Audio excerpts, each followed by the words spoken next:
Estamos en vivo. Hola, buenas noches. Soy el abogado Miguel Ramos y es un gusto estar aquí con ustedes.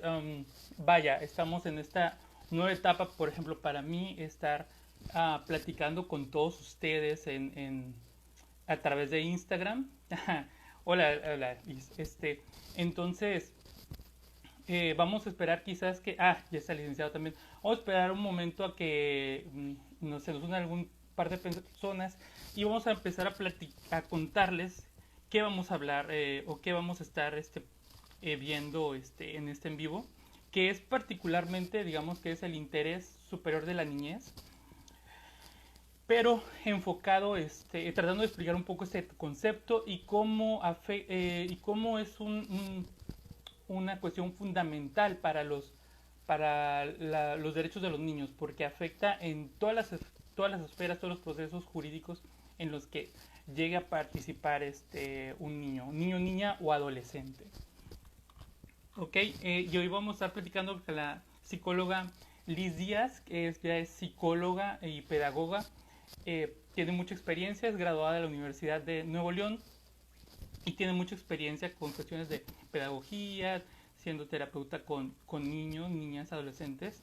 Y vamos a estar en esta charla sobre, vaya, las cuestiones que afectan a los niños. Hay que señalar que lo vamos a hacer desde un punto que yo llamo transdisciplinario o multidisciplinario. Por ejemplo, multidisciplinario desde el punto de vista en que vamos a platicar desde el punto de vista legal y psicológico, pero a su vez vamos a hacer transdisciplinariamente, porque así como un psicólogo tendría que conocer de los fundamentos legales o las cuestiones que pueden involucrar un proceso para acompañar a una persona a través de un proceso legal. Asimismo, si el abogado no cuenta con un entendimiento de con el soporte profesional de un psicólogo, va a ser muy complicado, va a ser una experiencia traumática. Entonces vamos a estar platicando de muchas otras cuestiones. Vamos a estar hablando de muchas cuestiones y ahorita vamos a invitar a la psicóloga Liz Díaz. Déjenme un momento. Y invitar. Ah, ok. Que nos acepte la invitación. Vamos a ver, vamos a ver. Y creo que ya llegó. Hola Liz, ¿cómo estás? Hola, hola. Bien, ¿y ustedes? ¿Cómo están? Hola a todos. Hola, hola. Oye, ¿qué tal te ha tratado el frío de que has tenido muchos problemas con la electricidad, el internet y todo esto? Sí, ahí todas las personas que somos acá en el norte, aquí en Monterrey, Nuevo León, bueno, Nuevo León y todo Nuevo León hemos tenido ahí un problema con la luz. Ya no tenemos luz en muchas casas. Ahorita yo creo que ya se está estableciendo como que hoy ya un poquito más. Ujú. Idas y venidas de la luz, idas y venidas del agua, idas y venidas del internet, pero bueno, estamos haciendo aquí todo lo posible para estar con ustedes y poder transmitir y platicar un poquito de la importancia del interés superior de la niñez, que tú y yo ya le hemos estado platicando anteriormente.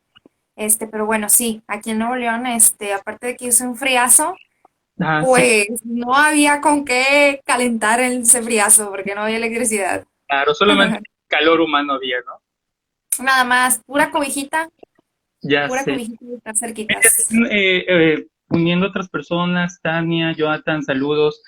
Bueno, pues muchas gracias por estar aquí conmigo, Liz, en el primer en vivo de esta cuenta de Instagram, que bueno, que es un proyecto, bueno, para dar a conocer los derechos, para estar en contacto con aquellas personas que lo necesiten, que les interesan temas legales, y vamos a estar platicando no nada más de los derechos de los niños, vamos a estar hablando de muchos temas. Particularmente yo soy más penalista, pero me he desenvuelto en varias ramas del derecho. Entonces, ay, ay, ay, ¿cómo empezamos? A ver, niños, niñas y adolescentes y los derechos. ¿Te acuerdas que teníamos unos temas? ¿Cuál es el primer tema que habíamos hablado hace rato? Pues ahorita estábamos platicando justo antes de iniciar de un tema que a mí me llamaba mucho la atención y que yo Ah, te comentaba que era un caso que es muy común en el consultorio, ¿no? Al inicio de que tú y yo platicábamos de todo esto, yo te decía que me encantaba la idea y ahorita tú mencionabas que era toda una cuestión multidisciplinaria y es muy cierto. ¿Por qué? Porque muchas veces nosotros como terapeutas necesitamos tener el contacto con ustedes los abogados para saber exactamente cuáles son los procesos. Cuando tú te acercaste a mí y empezamos a platicar, yo te decía sinceramente que había muchas cosas de las cuales yo no era consciente, yo no sabía. Yo no claro. sabía cuáles eran los procesos. Tú llegaste con toda esta información de lo del interés superior de la niñez y cuál era su importancia y legalmente cómo era. Entonces yo creo que este tipo de trabajos multifuncionales donde tanto ustedes como nosotros nos juntamos a trabajar es bien importante y era un tema, fíjate, que yo no le había dado como que esa importancia y a lo mejor como terapeuta y como mamá también. Y eso es algo bien importante, que como papás cuando vamos a vivir un proceso, que es algo que ahorita íbamos a platicar, que era la guardia y custodia, que era Ujú. justo el tema que ahorita platicábamos antes. Es un tema súper fuerte, que a mí se me hace súper fuerte, que a veces es como se toma muy a la ligera en los juzgados o lo toman muy rápido en los juzgados y es todo un caos emocionalmente para el niño.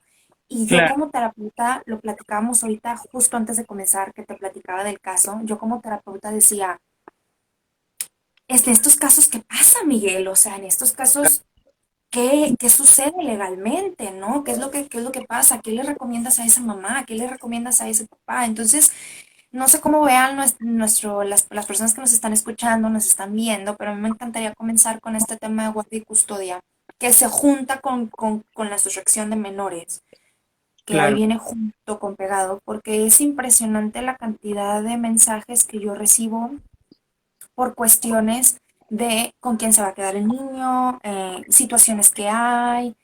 Entonces, me encantaría que iniciáramos con esto. ¿Cómo ves tú? Bueno, pues mira, guardia y custodia, vamos a tratar de hablar lo más relajado posible, no voy a ser tan Sí, técnico, sí. pero guardia y custodia vendría siendo, por decirlo, con quién va a estar el niño, la niña, el adolescente.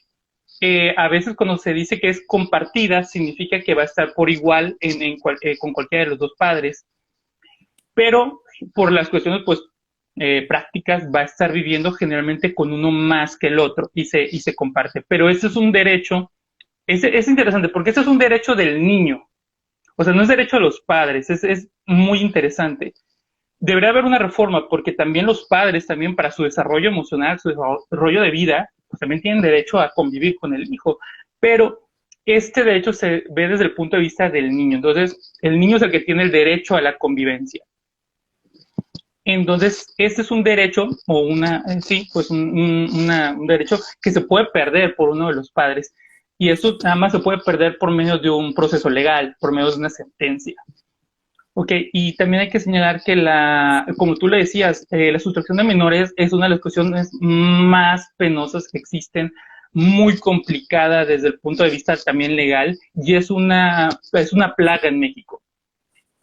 ¿Por qué? Porque ahí estamos, pues también se junta generalmente con la violencia contra la mujer, porque por regla general, no estoy diciendo que sea una cuestión así, tajante, es el padre el que sustrae al menor con la intención de no pagar pensión alimenticia y crear un daño psicológico, un impacto psicológico a la madre.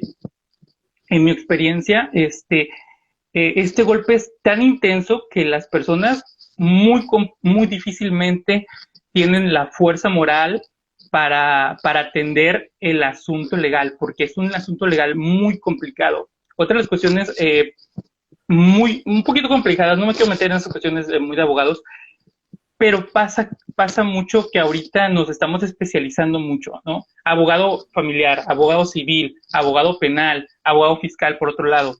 Pero la verdad, yo estaba viendo como desde el punto un poquito más penalista. Si tú como penalista no sabes de derecho familiar, vas a tener problemas. Pero no es tan complicado como si un abogado familiar no sabe de penal, porque es muy complicado recuperar a un niño por un medio civil, sin la cuestión penal. es muy complicado. Hay abogados que, bueno, cada abogado tendrá sus estrategias, pero si un abogado no atiende lo penal, es muy complicado. Y, y generalmente pasa esto, de que tú vas con un abogado familiar, porque, bueno, se supone que es la materia, pero la sustracción de menores es un delito. Entonces, ahí se juntan dos cuestiones del derecho, que es la materia familiar, y por el otro lado, lo penal. Entonces, es muy importante. O sea, es muy importante que el abogado penalista, el abogado familiar, sepa de esto. Asimismo, por ejemplo, si un abogado penal no sabe cuestiones administrativas, va a fallar en muchas cosas, en muchas cuestiones. Y pasa también mucho que los ministerios públicos, como son materia penal, el ministerio público, apenas a menos que sea un ministerio público especializado, no tiene no tiene esta sensibilidad para entender que no nada más es una cuestión penal, sino familiar.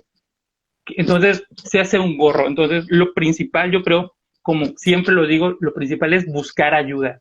El primer paso para poder salir de esta situación es buscar ayuda, romper el silencio, por así decirlo, buscar un profesional. Si no puedes pagarlo, pues acercarte a una institución y conseguir ayuda, porque si no das ese primer paso, lo demás va a ser muy complicado. Y por otro lado es que si tú no te asesoras antes de ir a poner una denuncia o un procedimiento, también vas a tener muchos problemas, porque tú mismo no sabes cuál es el alcance de tu situación. O sea, una persona no tiene por qué saberlo.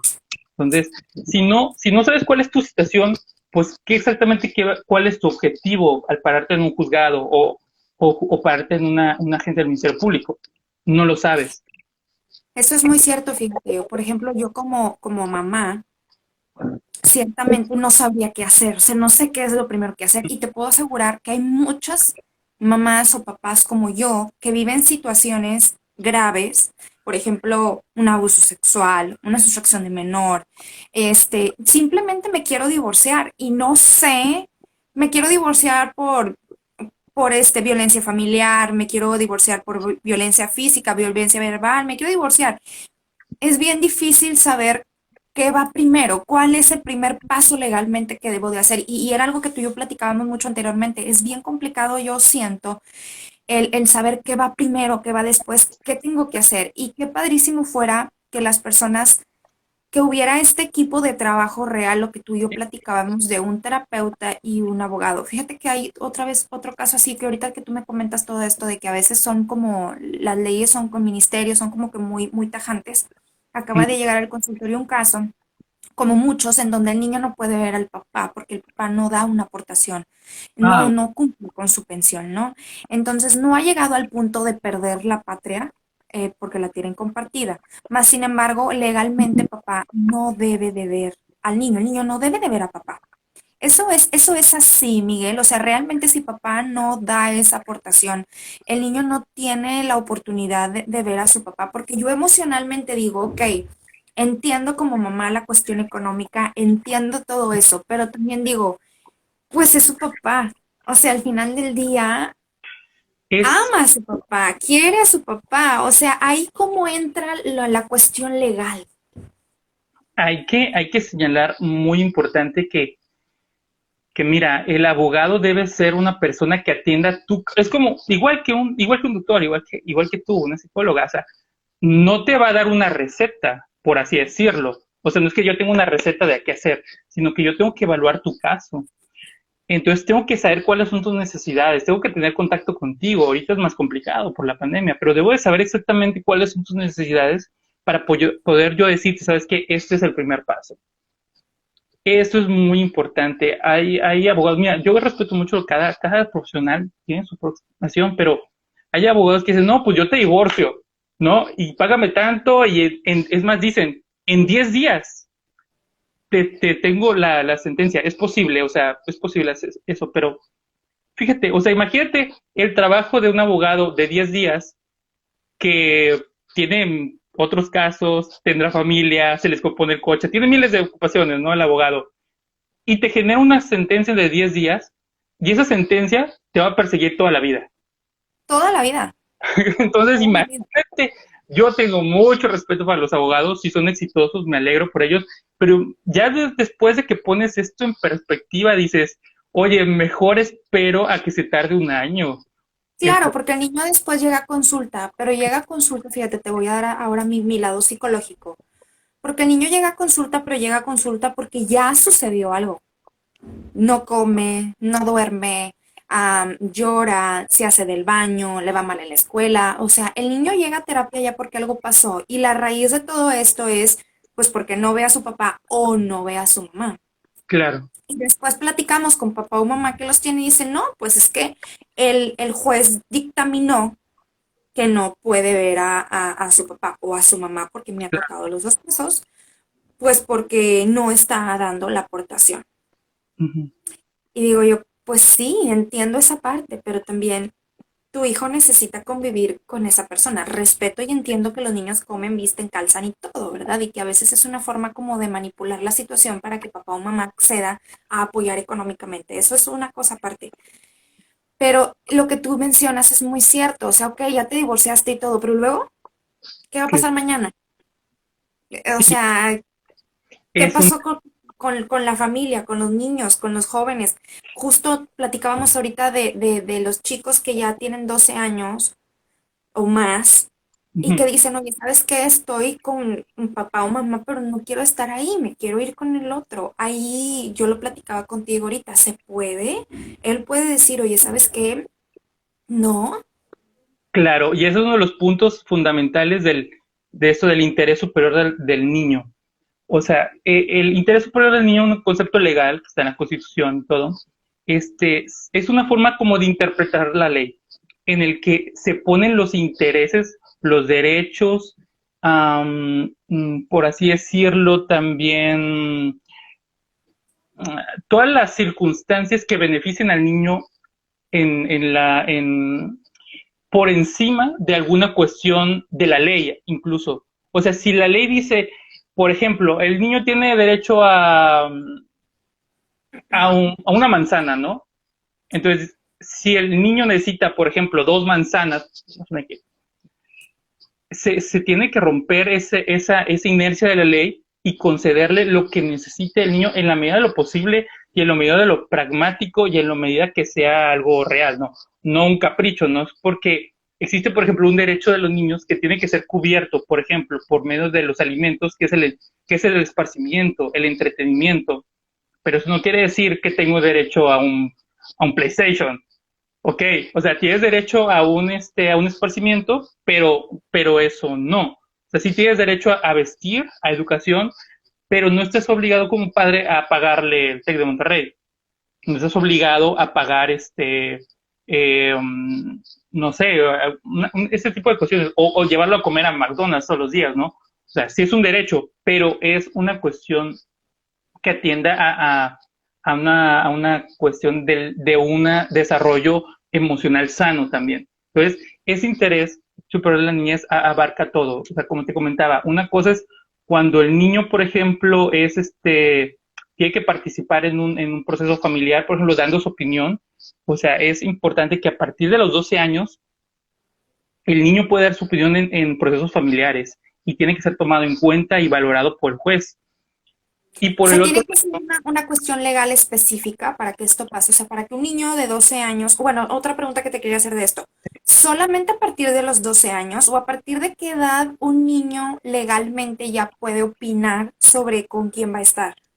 es a partir de los 12 años, pero no es tan sencillo porque si es menor, se puede llevar a cabo, por así decirlo, los intereses del niño o las afecciones del niño por medio de por ejemplo, una pericia psicológica en el que se le hace un acercamiento con un terapeuta que tiene que ser especializado para ver cuáles son las tendencias emocionales, psicosociales del niño. Y ese tipo de cuestiones se tiene que tomar en cuenta también para, en el momento en el que haya una discusión por la guardia y custodia o la patria potestad, se tomen en cuenta por el juez. ¿Ok? Entonces, no nada más es la opinión, sino también puede ser una cuestión pericial, psicológica. ¿Ok?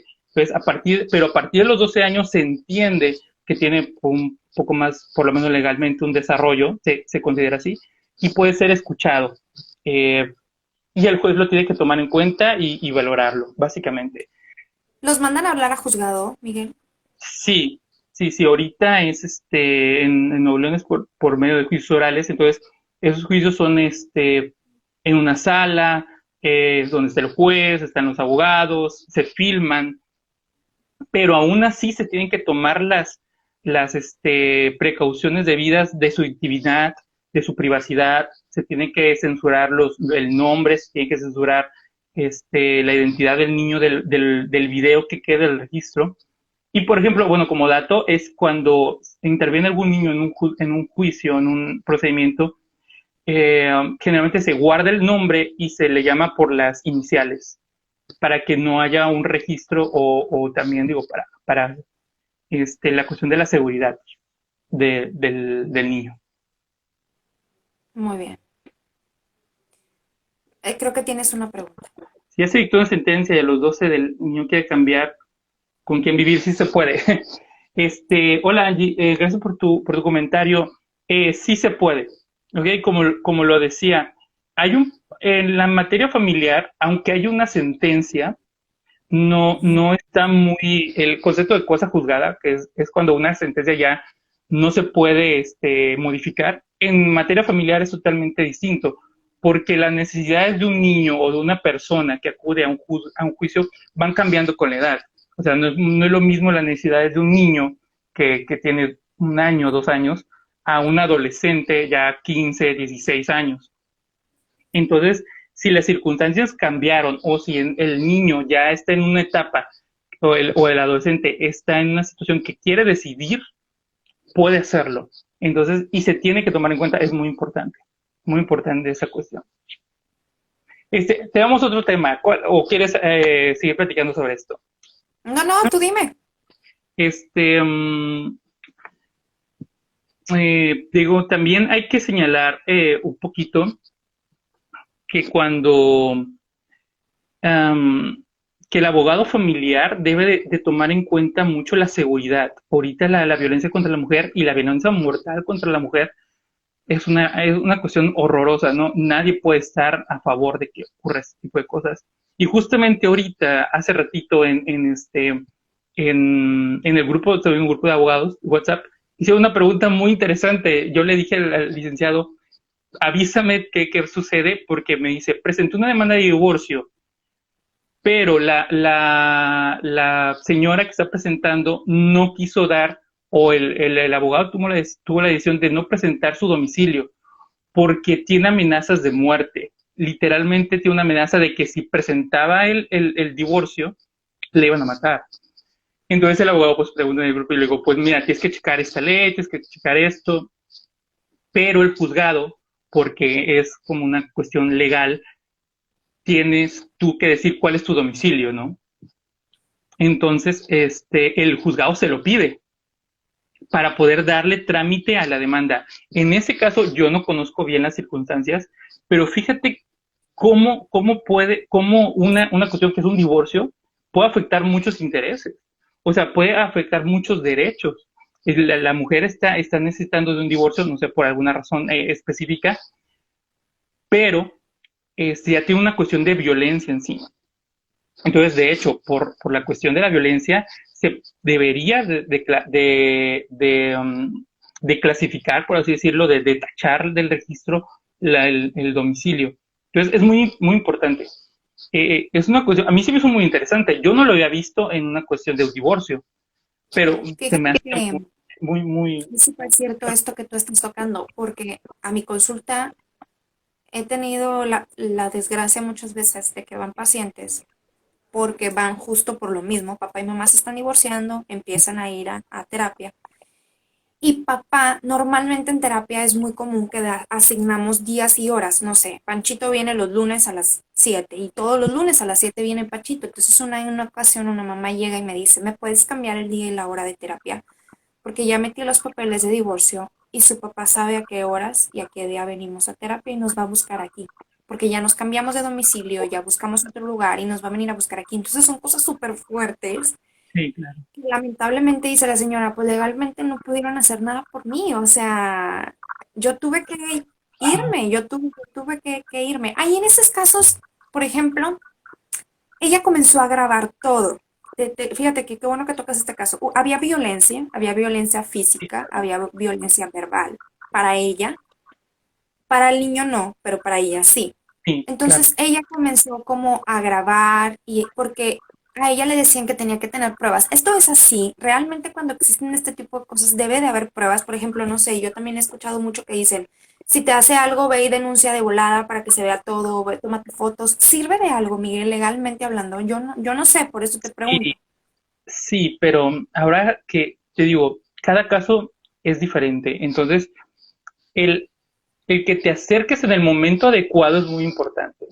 O sea, te voy a decir una cosa, o sea, invertir en, por así decirlo, que no es, en la asesoría antes de pensar o sea, creo que la gente tiene que cambiar la cabeza. No, o sea, no pienses en pagar el divorcio, piensa en averiguar cómo debe ser primero el divorcio.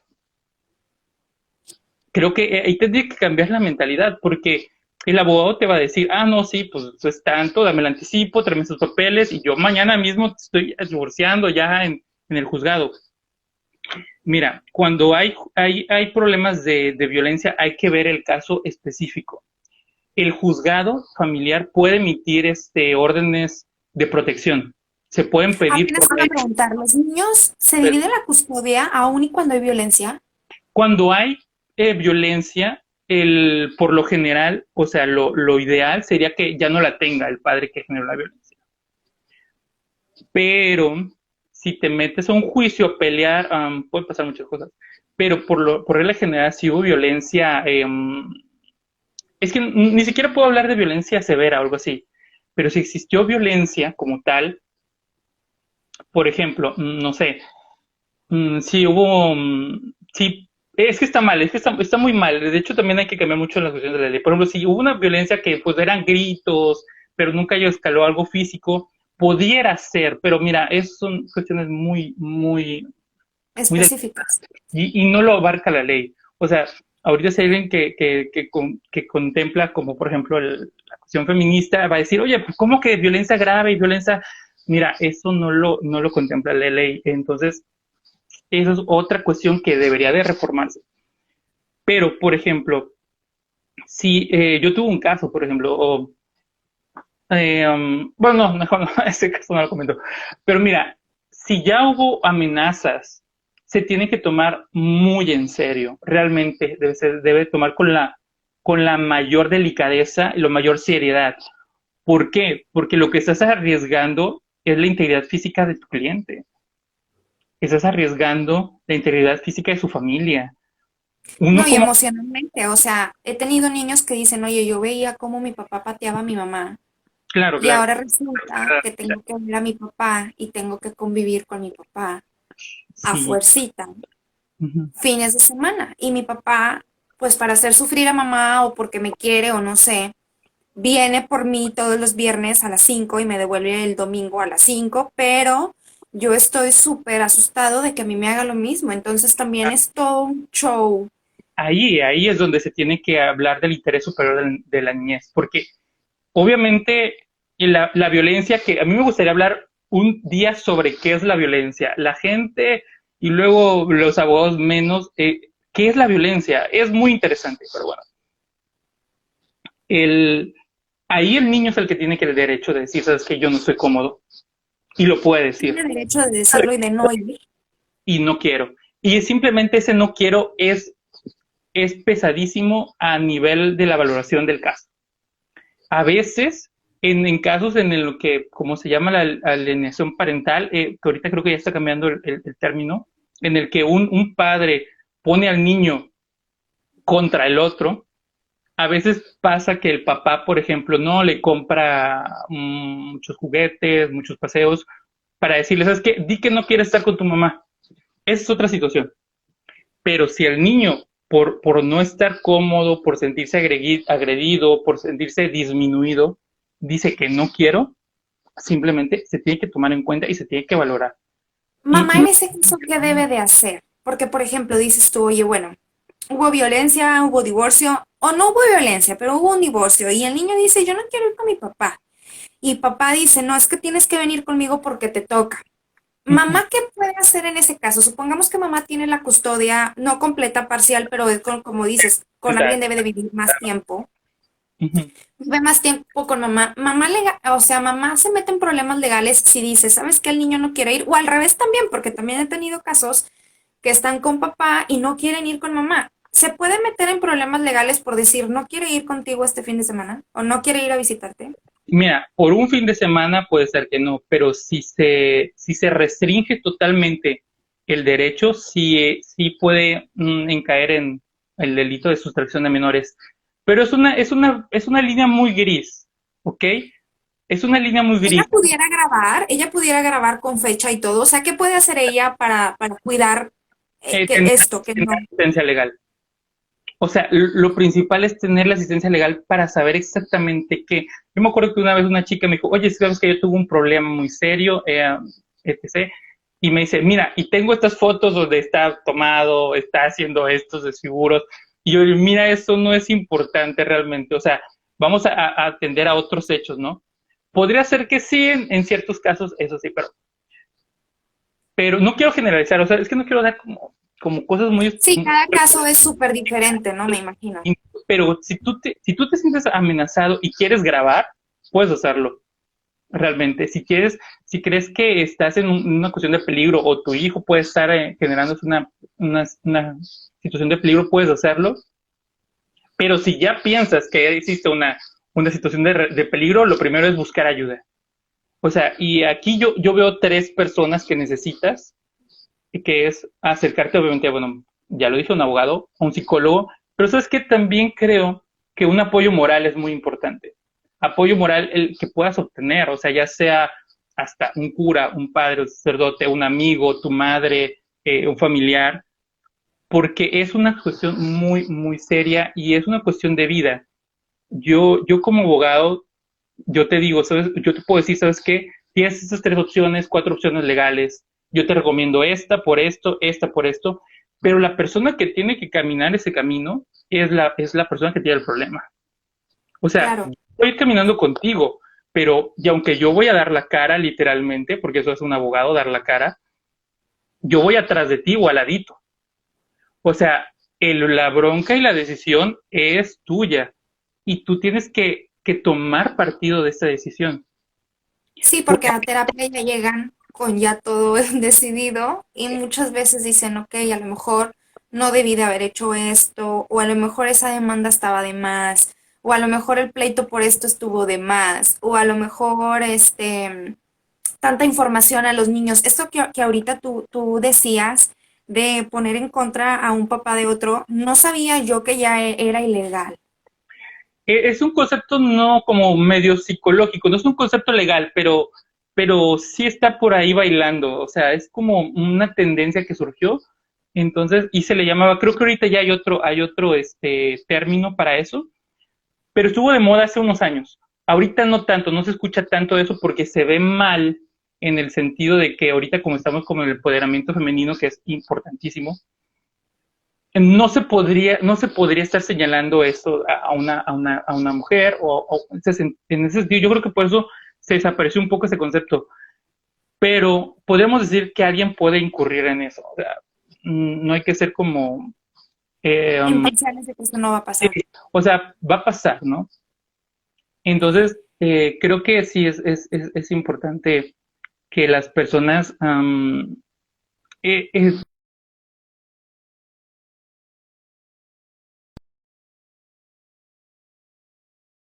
a ver, es que me llegó una llamada, perdón. Ah, ahí Este, está.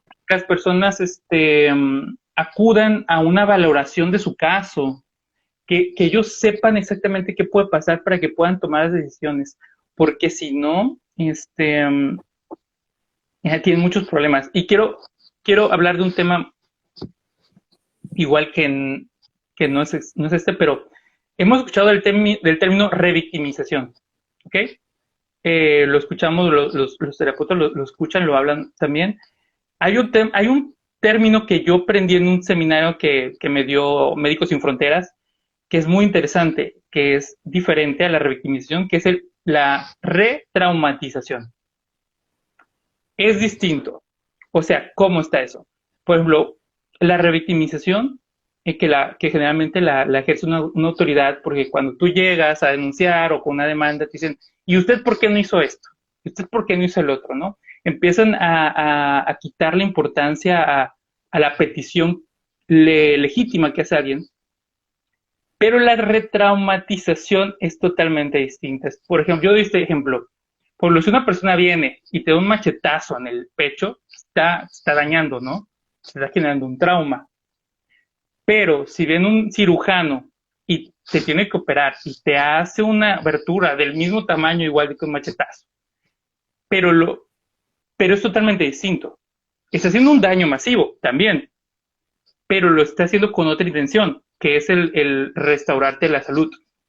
Y es algo que hacemos nosotros como profesionales. Tú como psicóloga y yo como abogado lo hacemos. ¿Por qué? Porque tenemos que abrir esas heridas, esas historias, pero lo tenemos que hacer con una resignificación.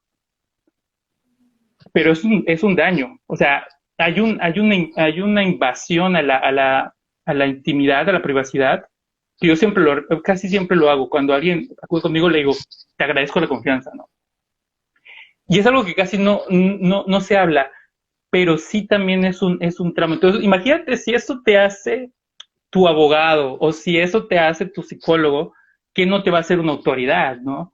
O sea, imagínate, eso es un daño. Entonces, por eso debe haber un soporte profesional que es por ley. O sea, por ley tú tienes derecho, por ejemplo, cuando eres víctima de un delito, pues te dan tu abogado.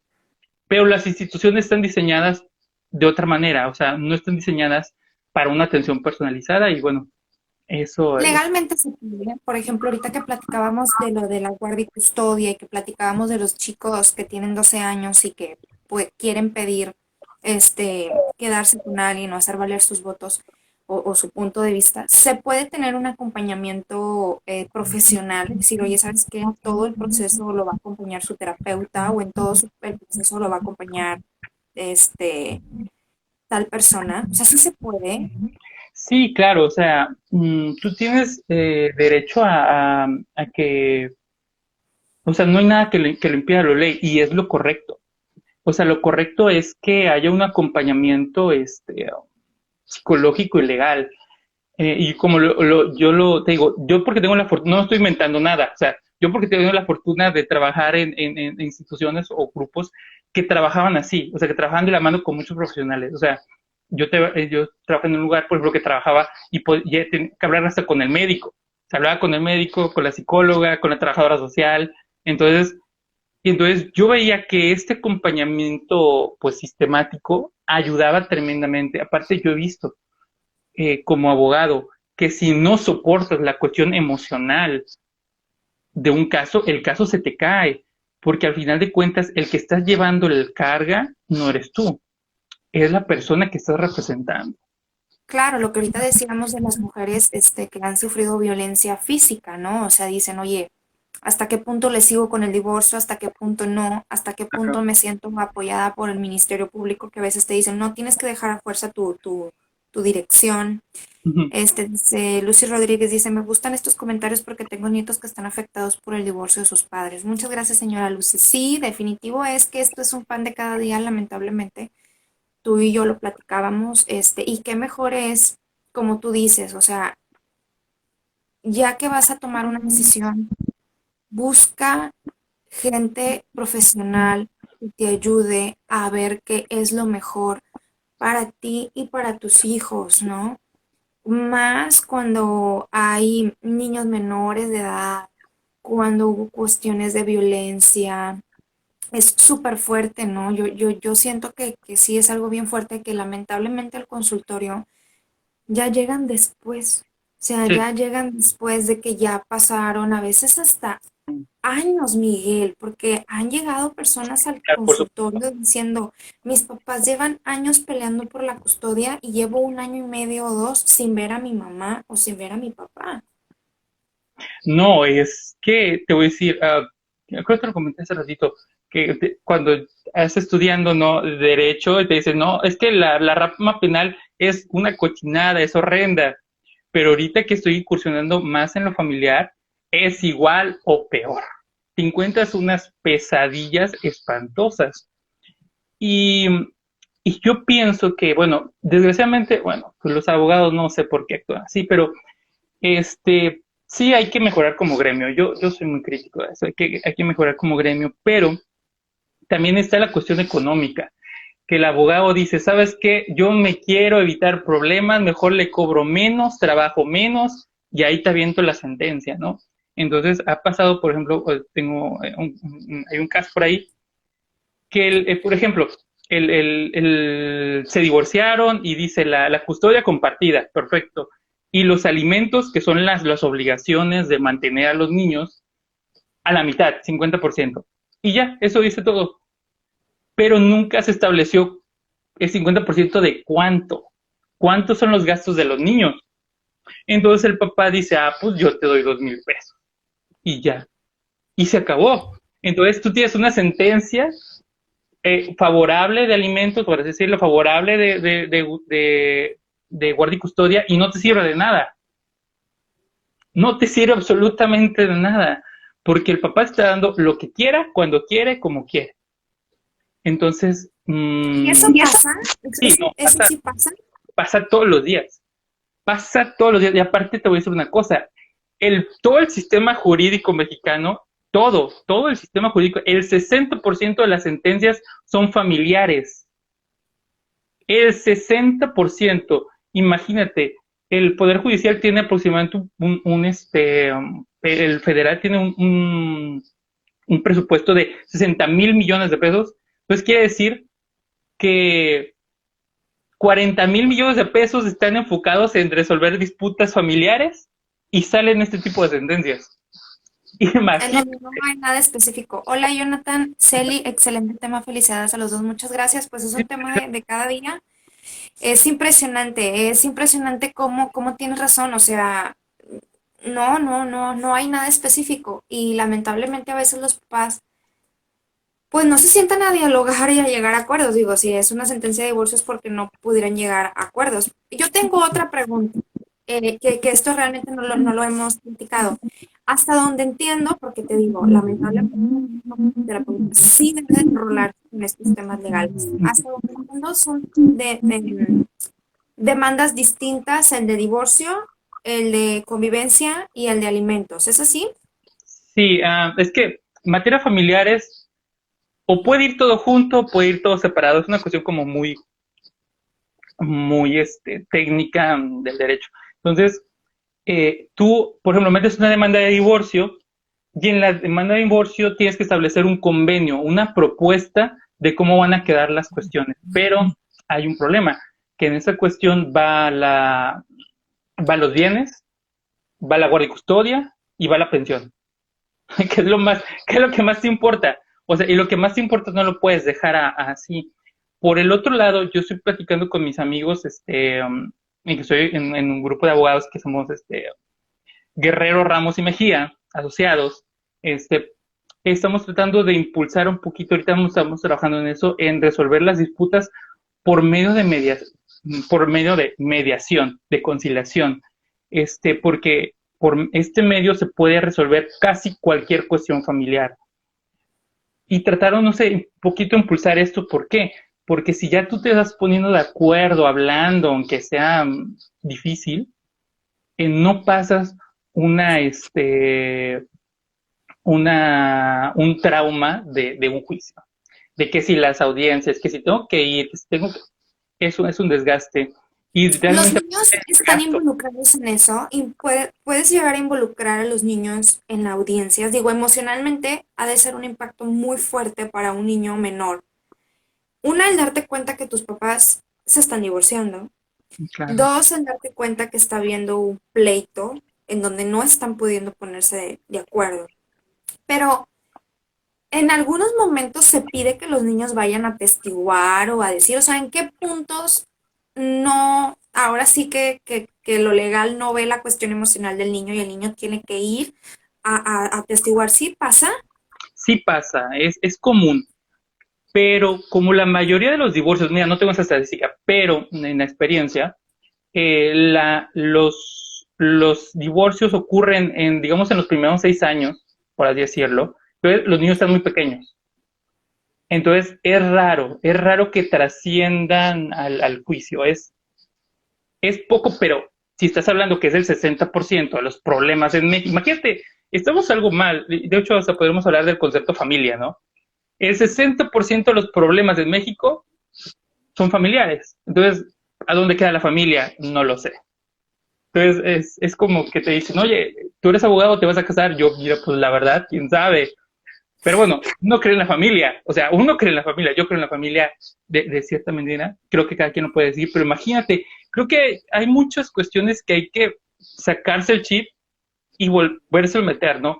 Porque ya lo pones en cuestiones de, oye, 60%, y bueno, claro que están involucrados los intestamentarios y otras cuestiones, ¿verdad? Sí, Pero pero la al final del día son cuestiones en donde el diálogo no se dio y en donde no llegamos a acuerdos, ¿no? Y ahí va involucrado emocionalmente muchas cosas. La cuestión emocional de los niños a mí me impacta mucho sí, porque llegan muy dañados a terapia y vuelvo a repetir lo mismo, así es que papás que nos estén viendo aquí, llegan ya cuando los pequeñitos ya están destrozados, cuando ya vieron todo, cuando ya escucharon todo, cuando ya todo pasó. sí, y En aparte, lugar de decir, oye, ¿sabes qué? Civilizadamente, vamos a hablar un abogado, vamos a hablar un apoyo emocional, vamos a, como tú dices, una cuestión de un apoyo moral o lo que sea, vamos a mediar, a lo mejor no hasta nos sale más barato, no sobre sé. nosotros estamos pensando en eso, porque mira, aproximadamente, o sea, un divorcio bien y bien peleado está alrededor de 15,000 pesos en adelante. Entonces eso quiere decir que entre los dos cónyuges van a pagar mínimo 30,000 a 40,000 o 50,000 pesos. ¿Ok? Órale, no me imagino que esto era tan caro, fíjate. No, sí, entonces más o menos, ¿por qué? Porque tú no sabes aparte del divorcio si va a durar un mes o 2 años, ¿no? Como abogado. O sea, tú no sabes. Entonces, mínimo, o sea, yo estoy siendo de un rango más o menos estándar a nivel hasta nacional. Puede ser que encuentres a alguien que te diga 12, 10, puede ser. Pero más o menos estoy hablando de 15,000 pesos por persona. O sea, y lo que nosotros intentamos, estamos pensando en cómo llevar la mediación a las personas y decirles, ¿sabes qué? Pues en vez de estar pagando los dos por dos lados, dos abogados, mejor júntense con nosotros y pagan un solo servicio, que es distinto. Pero bueno, eso es algo que estamos trabajando y tenemos que pensarlo mucho. La mediación es también un proceso, pero es totalmente distinto. Y cuando llegas a la mediación, el acuerdo tiene fuerza de sentencia. Entonces, es algo que, y casi nadie Ah, lo toma. no sabía eso, o sea, los acuerdos tienen la validez de una sentencia, un acuerdo legal. Un acuerdo de mediación, el Instituto de Mediación del Poder Judicial de Nuevo León, tienen acuerdos, pero digamos que tiene su proceso y al final un juez tiene que sellar y firmar y decir, ok, se aceptan estas condiciones. ¿Por qué? Porque también por ley, en todos los procesos legales en los que interviene un niño, interviene el DIF o el Ministerio Público.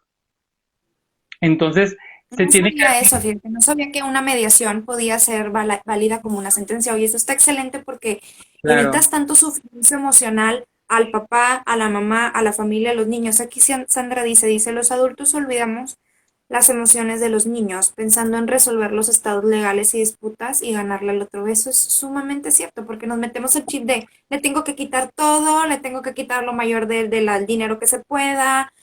Sí me explico, y nos metemos tanto en eso que no vemos oye, pero cómo se siente, oye, pero qué piensa, oye, pero se claro. sentirá bien el niño de ir al juzgado a decir, a hablar, porque hay niños que no, hay niños que dicen, oye, pero es mi papá, pero es mi mamá. Sí, aparte si el niño no quiere declarar, también se acabó. O sea, eso es muy delicado. Realmente cualquier cuestión en que intervengan los niños, sabes que a veces yo escucho algún caso y quiero, oye, sabes que quiero ayudar, pero hay un niño, entonces es, mira, muy complicado meter a un ojo ahí, ¿no? Es como que no sabes qué puede pasar, es muy difícil. Te digo que estas cuestiones, te digo, fíjate el alcance, digo, volvemos un poquito a lo del interés superior de la niñez, tiene alcance hasta cuestiones médicas, los maestros, terapeutas, enfermeros, todos los que tengan contacto. Es más, te voy a decir una cosa, desgraciadamente ahorita, hace ratito leí que creo que ya es un año, de hecho sí, hoy se cumple un año de un caso muy fuerte sobre el secuestro y homicidio de una niña, Fátima, no sé si alguno lo escuchaste, lo recuerdas, se cumple un año hoy. Entonces, fíjate cómo la persona que la secuestró fue a la escuela, de la escuela se la llevó y se la llevó de la manito. Ahí hay una responsabilidad legal.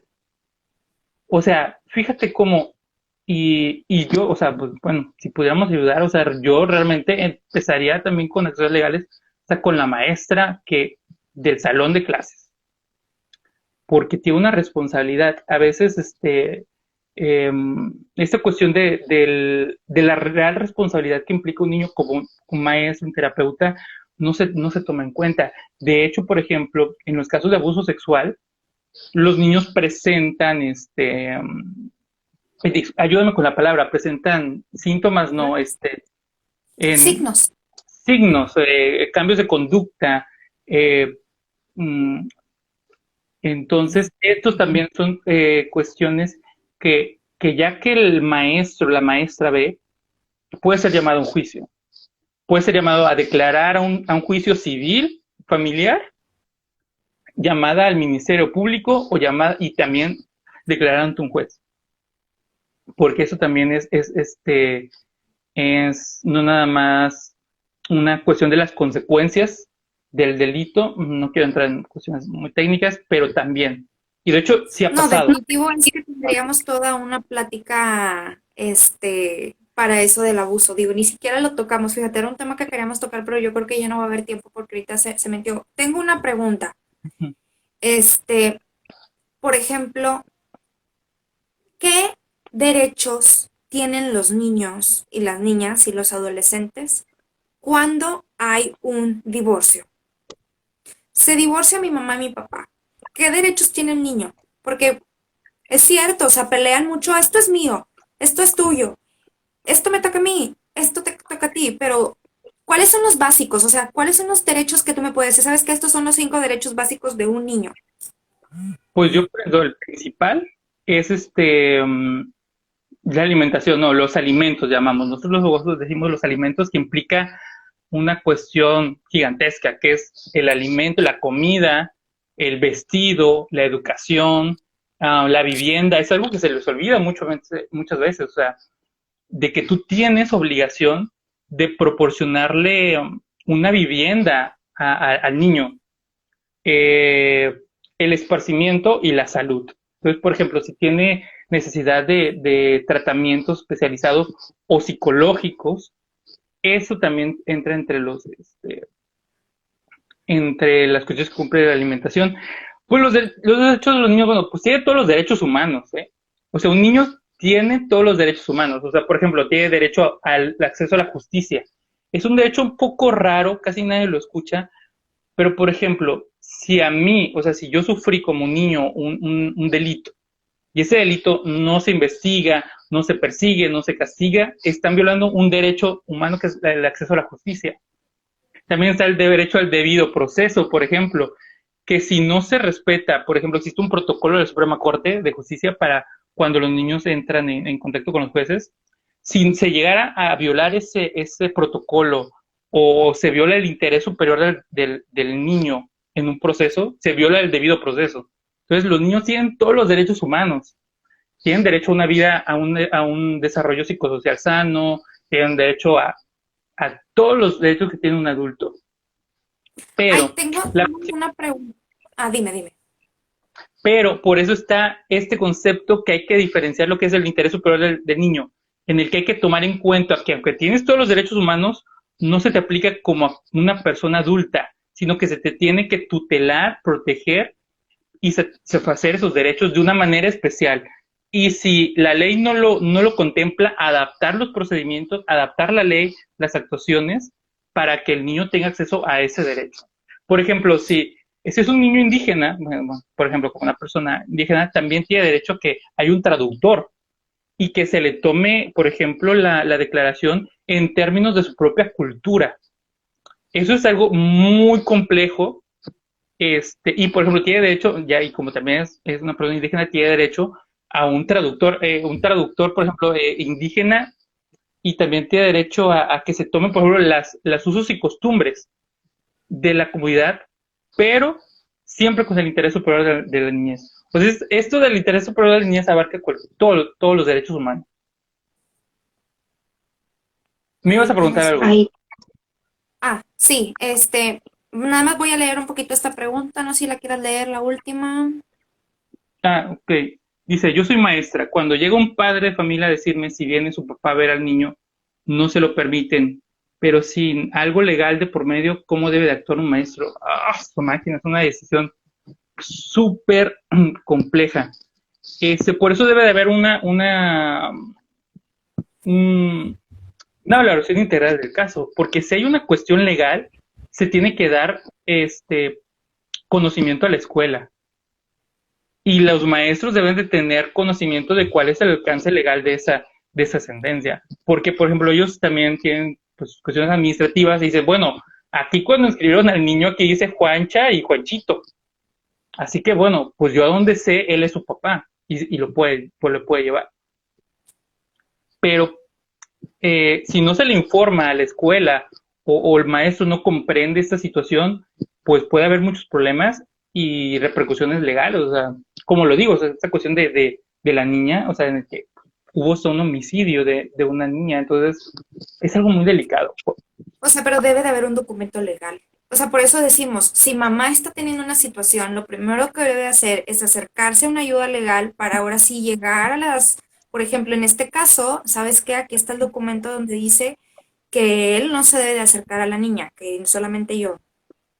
Claro, de hecho, fíjate, de hecho también si hay una denuncia por violencia, se deben de emitir órdenes de protección, que luego son un gorro porque no quieren hacerlo, y se tendría que comunicar a la escuela también esta orden de protección. O sea, es que hay una orden de protección, no puedes permitir el acceso, no puedes permitir que tengan contacto con el niño, la niña, la docente, también se debería hacer. Fíjate que es algo que no lo había tomado en cuenta, pero se debería de hacer, porque así como me comentaste hace ratito del papá que dice, es que me va a venir a buscar aquí.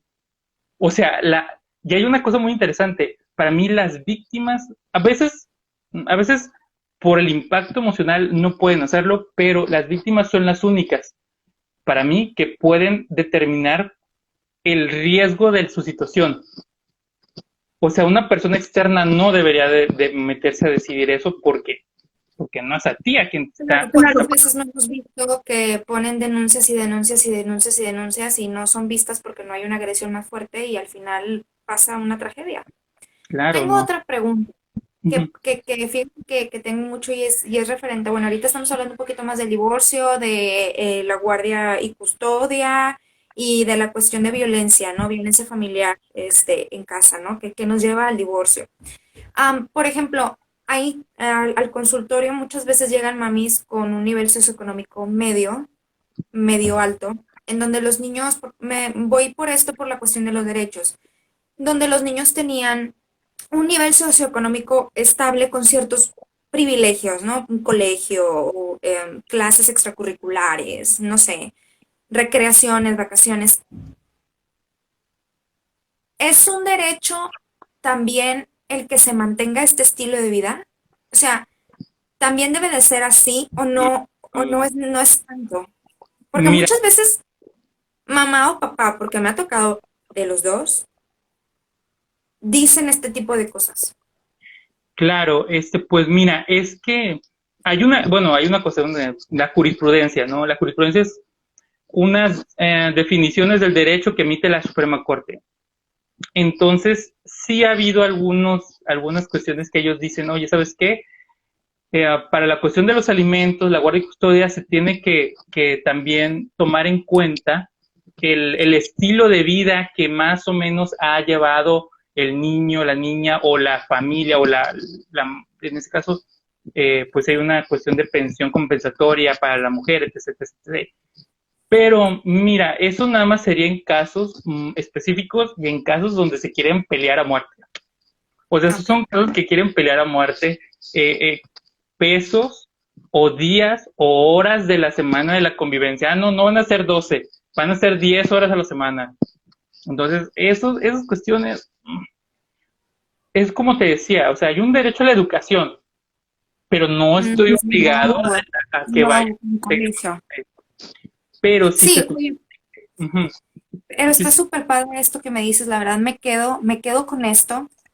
El hecho de que tú comentas que mediante una mediación podemos llegar a acuerdos y que esos acuerdos, mediante un proceso legal, obviamente, es como una sentencia. Eso me súper encantó porque yo creo que emocionalmente daría una paz y una estabilidad a los niños, a papá, a mamá y a todos los que estamos alrededor. El hecho de no tener que ir a juzgados, el hecho de no tener que estar con abogados así como peleándose, o sea, es bien diferente que tú digas, oye, ¿sabes qué? Vamos a llegar a un punto con mi abogado, a una mediación, en donde lleguemos a un acuerdo, en donde este acuerdo al final se firme y el juez no lo acredite, pero no llegamos a todo este de dile a tu papá, llévalo al juzgado, que el niño atestigue, que pasa esto, que pasa el otro, que la demanda. Oye, porque al final, como tú dices, o sea, no sabes ni siquiera cuánto tiempo va a ser y emocionalmente es sumamente desgastante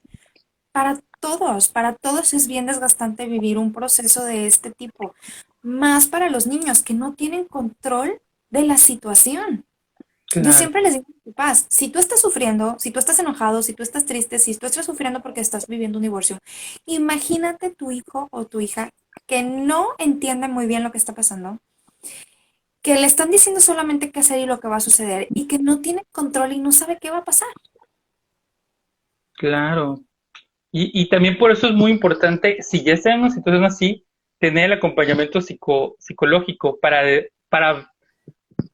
prepararlos, para darles digamos, un entrenamiento de, aparte de la preparación legal, porque aquí pasan dos cosas, o sea, si hay que someter a un niño a declarar o simplemente a la mujer o al hombre que se quieran divorciar, tú como abogado los tienes que preparar, decirles, ¿sabes qué va a pasar esto? Tienes que decir, cuando te conteste, pregunten esto, etc.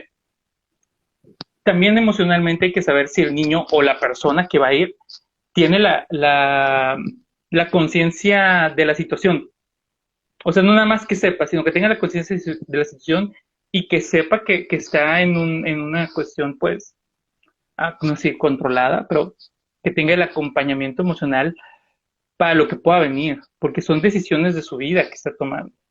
O sea, Sí, es lo que tú decías, yo te divorcio en 10 días, pero el resultado de ese divorcio tú lo vas a tener el resto de tu vida.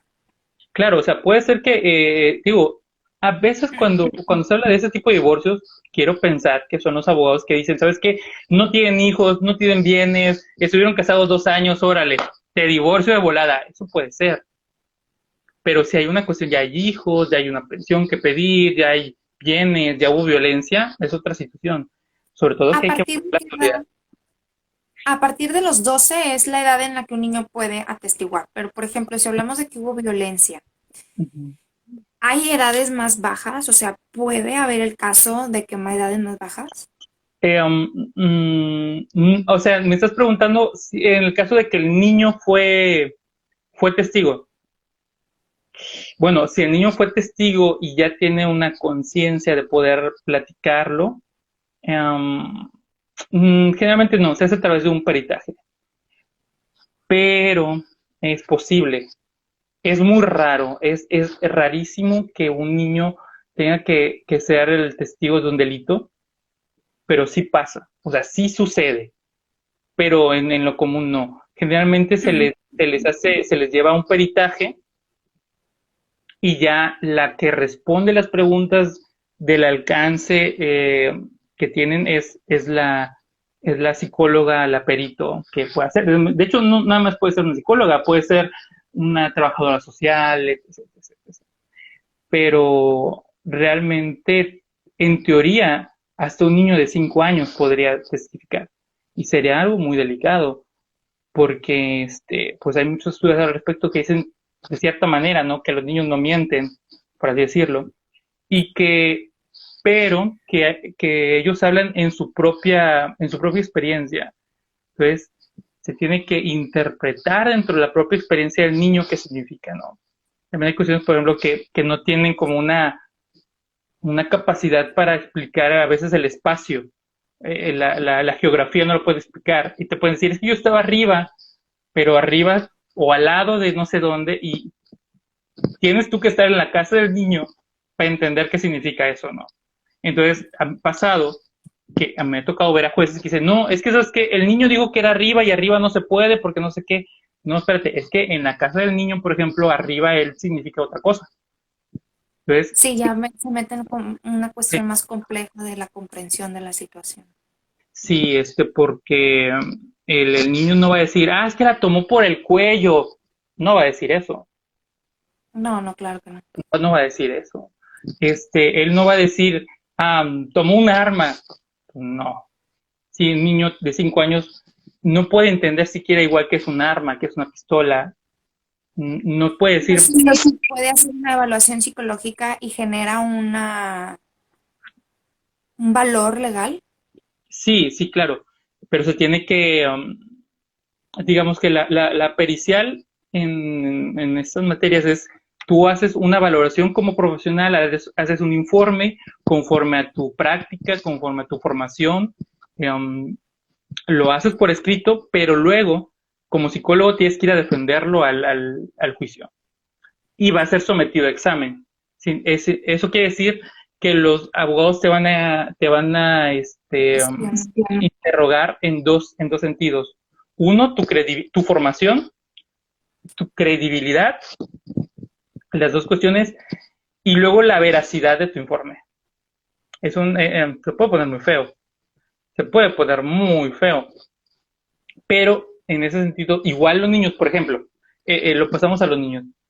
Si un niño va a declarar, ya sea en una cuestión civil o penal, eh, tiene la protección de que el abogado que esté ahí, que sea su abogado, puede intervenir para evitar que conteste o que sea sometido a ciertas preguntas. Pero se necesita mucho tacto. En este caso también, si hay un abogado del DIF, también puede intervenir. En el caso que vea que hay una cuestión que no se puede abordar y que no sería, que sea violatorio de los derechos de los niños, también se interviene. Pero aún así está siendo interrogado por una persona pues desconocida, ¿no? O sea, hay niños que se les tiene que explicar que es un juez, ¿no? O sea, es algo muy difícil. Si luego la mamá tampoco, el papá sabe exactamente qué hace un juez, no sabe por qué tienen que divorciarse con un juez. Entonces, Sí, es cierto.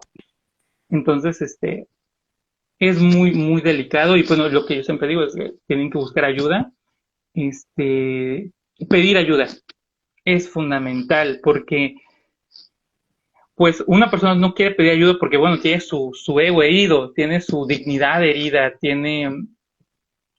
entonces pues quiere protegerse, ¿no? Es que no pido, mejor no abro más esta herida, ¿no? Como que tienes un raspón y menos quieres, o sea, lo escondes el raspón porque te causa una lesión. Igual esas cuestiones. Y te voy a decir algo que es importante. En las cuestiones legales nadie sale contento. Nadie. Nadie. O sea, ¿por qué? Porque tardó. Porque no me dieron lo que yo quería. No me lo dieron como yo quería. El abogado fue esto. Me cobró de más. Lo que sea. Pero lo importante es tomar partido de la situación y tomar las decisiones adecuadas. Eso es más importante al final de cuentas.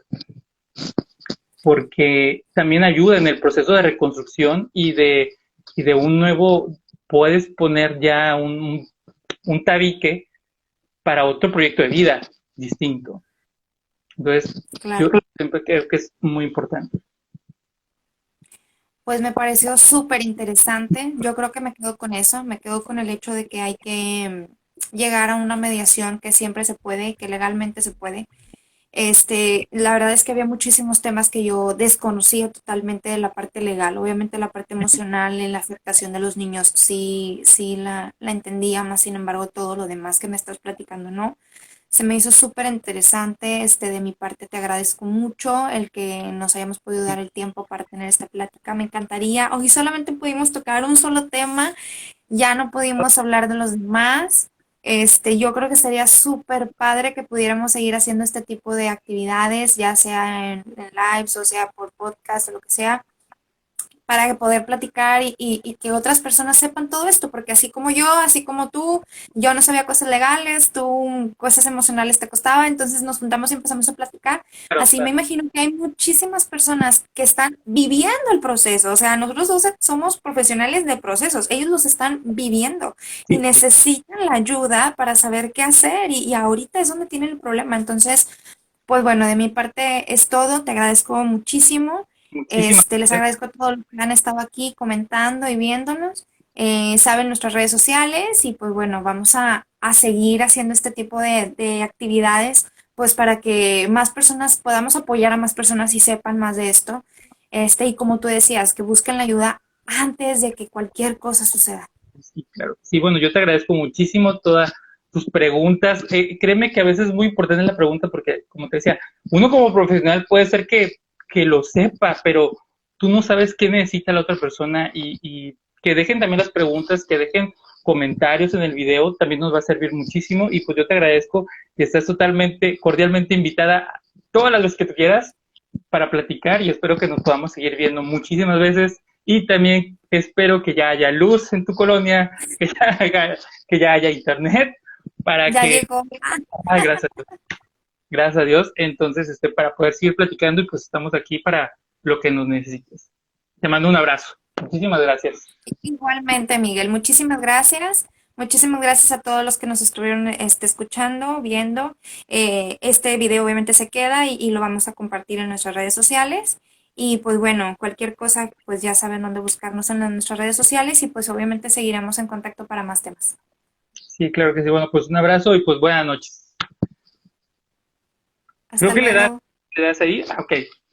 Hasta luego. Ah, bueno, pues Liz se ha despedido de nosotros.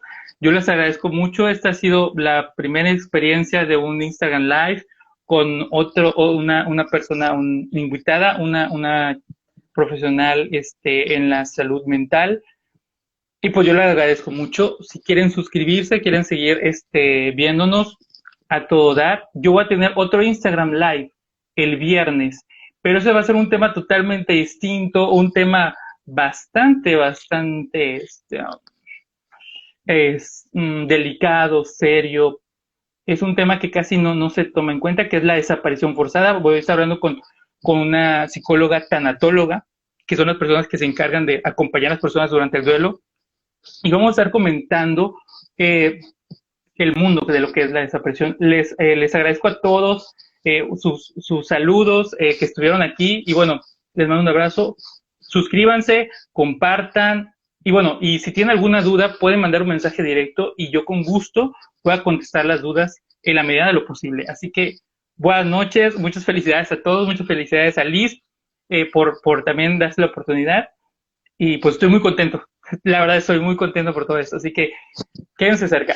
Un abrazo a todo el mundo.